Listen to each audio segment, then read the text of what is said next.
আমরা তাদেরকে রাজপথে তাদের কয়েকটি নেতা কর্মীকে বলে দিতে চাই, ভুল করে ওরা রাজপথে নামতেন না। আপনাদের জন্য হুলিয়া হুলিয়া হুলিয়া।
দর্শক, কার্যক্রম নিষিদ্ধ আওয়ামী লীগের প্রতিষ্ঠাবার্ষিকী আজকে সেই প্রতিষ্ঠাবার্ষিকী ঘিরে ইতিমধ্যে রাজধানীর যে ধানমন্ডি 32 নম্বর ঠিক সেখানে আমরা দেখতে পাচ্ছি যে উত্তপ্ত পরিস্থিতি এবং এই কিছুক্ষণ আগেই মূলত দেখতে পাচ্ছিলেন যে জুলাই যুদ্ধ যারা আছে তারা কিন্তু সেটাকে শোডাউন নিয়ে তারা এসেছিলেন। এবং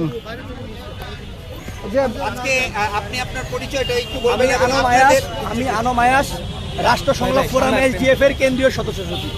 আজকে আপনাদের কর্মসূচি কি যদি একটু বলতেন? আমাদের রাষ্ট্র সংগ্রাম ফোরাম এসডিএফ এর কর্মসূচি হচ্ছে তারটা ফ্রেমে চলে আসে স্থান আছে নিষিদ্ধ সংগঠন সেখানে যেন কোনো ধরনের হামলা না করে, এবং আমরা খেয়াল করছি তারা স্কুলকে নিয়ে 24 জুলাই যোদ্ধা যারা ছিল তারা কিছুক্ষণ আগেই তারা শোডাউন দিয়ে সেখানে ধানমন্ডি যে 32 নম্বর বাড়িটি রয়েছে ঠিক সেখানে আসেন এবং পুলিশ সদস্য যারা আছে তারা কিন্তু যে মূল ফটক রয়েছে ঠিক সেখানে কিন্তু ব্যারিকেড দিয়ে রেখেছিলেন এবং সেই ব্যারিকেড অতিক্রম করার চেষ্টা করেছিল কিন্তু তাদেরকে সরিয়ে দিয়েছে এবং তারা চলে গিয়েছে। এবং দেখতে পাচ্ছেন যে উত্তপ্ত পরিস্থিতি এবং সেখানে কিন্তু আমরা দেখতে পাচ্ছি যে সাধারণ জনগণও সেখানে মূল ফটক যে রয়েছে ব্যারিকেডের সামনে সাধারণ মানুষ এবং সাংবাদিক যারা আছে তারা কিন্তু সেখানে আইনশৃঙ্খলা বাহিনীর সদস্য তারা কিন্তু সেখানে অবস্থান করছেন। এবং আপনারা জানেন যে আজকে মূলত প্রতিষ্ঠাবার্ষিকী ঘিরে সারা বাংলাদেশেই ডিএমপির পক্ষ থেকে 18,000 পুলিশ সদস্য কিন্তু মোতায়েন করা হয়েছে সারা বাংলাদেশে। ইতিমধ্যে আপনারা অবগত আছেন যে বিভিন্ন জায়গায় আমরা দেখতে পাচ্ছিলাম যে গতকাল থেকেও কিন্তু এবং 2 দিন আগ থেকে নিষিদ্ধ যে সংগঠন ছাত্রলীগ এবং অন্যান্য যে আওয়ামী লীগের যে যুবলীগ এবং স্বেচ্ছাসেবক লীগ তারা কিন্তু জটিকা মিছিল তারা বিভিন্ন জায়গায় রাজধানী সহ অন্য জায়গায় তারা করছিলেন এবং সেই সাথেই কিন্তু সরকারের পক্ষ থেকে কঠোর নিরাপত্তার জোরদার করা হয়েছে। ইতিমধ্যে অবগত আছেন 18,000 পুলিশ কিন্তু রাজপথে রয়েছে এবং পুলিশের পাশাপাশি অন্যান্য সদস্যরাও সেখানে আছেন, বিশেষ করে পুলিশ সদস্যের পাশাপাশি সেনাবাহিনী এবং বিজিবি র্যাব তারাও কিন্তু মোতায়েন আছেন এবং কঠোর নিরাপত্তার মধ্যে দিয়েই কিন্তু যে শেখ মুজিবুর রহমানের যে বাসভবনটি রয়েছে ধানমন্ডি 32 নম্বর সেটি কিন্তু অত্যন্ত নিরাপত্তার মধ্যে দিয়ে কিন্তু সকাল থেকে আমরা লক্ষ্য করেছিলাম। এবং ঠিক যে মূল ফটকটি রয়েছে মূল ফটকের সামনে দেখতে পাচ্ছি যে ব্যারিকেড দিয়ে কিন্তু সেখানে রেখেছেন এবং ব্যারিকেডের সামনে আমরা সকাল থেকে লক্ষ্য করছিলাম যে আইনশৃঙ্খলা বাহিনীর যথেষ্ট নিরাপত্তা এবং সাধারণ মানুষের যে চলাচলের যে রাস্তাটুকু ছিল এখানে এই দিক দিয়ে সেই রাস্তাটা দিয়ে কিন্তু মানুষ যাওয়ার জন্য কিন্তু দিচ্ছেন না, এমনটা কিন্তু লক্ষ্য করা যাচ্ছে।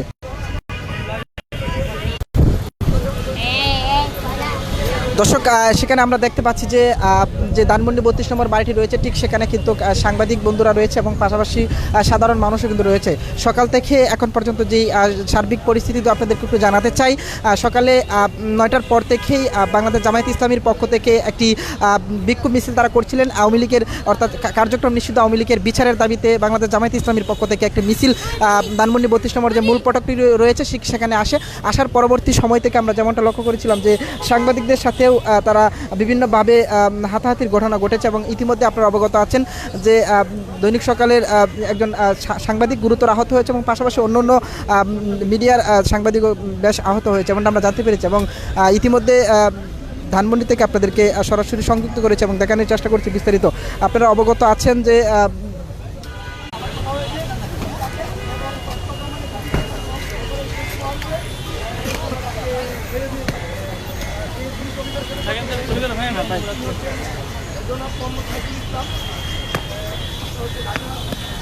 দর্শক, নিরাপত্তার জন্য দেখতে পাচ্ছেন যে সাজোয়া যান, ঠিক সেটাও কিন্তু নিরাপত্তার জন্য নিয়ে আসা হয়েছে এবং সাজোয়া যান কিন্তু যে ধানমন্ডি 32 নম্বর সেখানে নিয়ে আসা হয়েছে এবং নিরাপত্তার জন্য আরও জোরদার করা হয়েছে এমনটাই আমরা দেখতে পাচ্ছি। এবং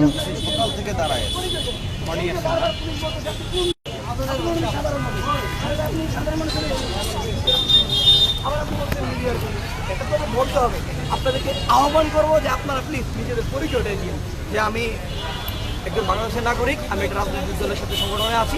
এটা আপনারা বলবেন, বলে তো সমস্যা নাই। আপনি তখন যদি এই মিডিয়া ভাইদেরকে বলতেন যে ভাই আমি জামাতের কর্মী, তখন মিডিয়া ভাইরা এটা করতো না, কারণ মিডিয়া ভাইরা এখানে আসে নিষিদ্ধ আওয়ামী লীগের ঢুকে কিনা, পুলিশ এখানে বসে আছে, এদেরকে ঢুকলে অ্যারেস্ট করবে।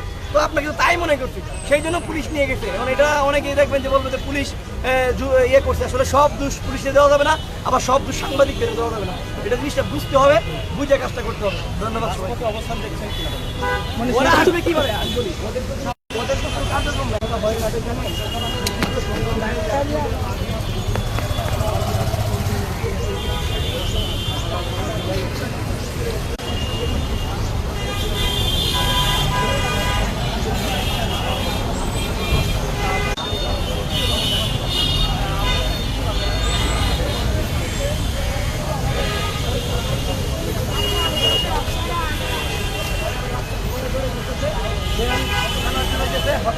জেলখানায় রেখেছে, মানুষকে হত্যা করতেছে, মিছিল করতেছে, বোম ছুটতেছে। তো তাদের উদ্দেশ্যে বলবো, আপনারা এই আপনাদের নেতা তো দিল্লিতে, এই খুনি ফ্যাসিস্ট তো দিল্লিতে, ওই পেটেও বাহিনী তো বিভিন্ন বাইরে আপনাদেরকে উস্কায় দেয়। আরে ভাই, আপনার তো স্ত্রী সন্তান আছে, আপনার পরিবার পরিজন আছে, তাদের কথা চিন্তা করে আল্লাহর রাস্তায় মাপ চান। বাংলাদেশের মানুষের কাছে আমরা ভুল হয়ে গেছে, যারা হত্যা করছেন না, সাধারণ জীবনযাপন করেন। আর যদি রাস্তায় নামেন, আমরা অবশ্যই যারা নিষিদ্ধ সংগঠন প্রকাশ্যে আমাদের ভাইদেরকে গণহত্যা চালাইছে, জুলাই গণ অভ্যুত্থানে এবং নিরীহ মানুষকে মেরেছে, মিডিয়ার ভাইদেরকে মেরেছে, বিভিন্ন ভাইদেরকে, তারা যদি রাজপথে নামে তাদের